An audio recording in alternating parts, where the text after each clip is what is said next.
Pour vous raconter une histoire, celle d'un peuple courageux qui sont en debout pour leur terre, pour la liberté et pour leur honneur.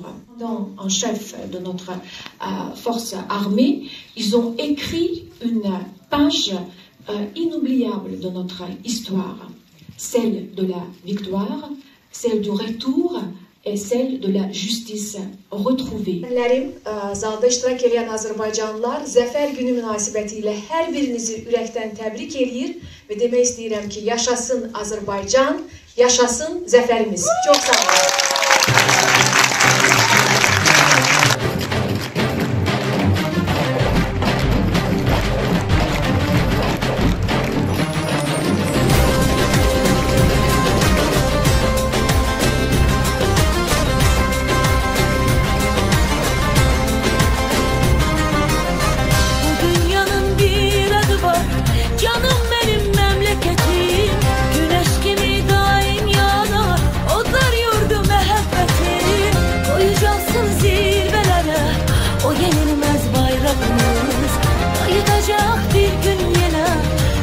Karış toprağımız.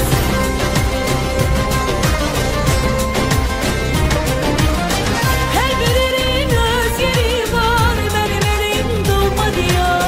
Güzelliği de o bir bahar, geleceğe ışık saçar. Kurban olum Azerbaycan, bu müqəddəs torpağına. Akıb ikili evladına, koy sevinsin her bir ana. Kurban olum Azerbaycan,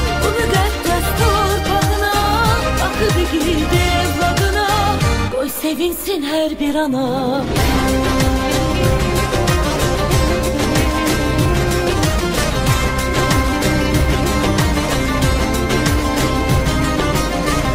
Sözü var, hürmeti var, ülkelerin arasında. Böyle güzel, böyle zengin var dünyanın harasında. Vətəninin məğrur gücü, özü değil ilhamı var. Hoş günlere giden yolda bir ebedi bayram var.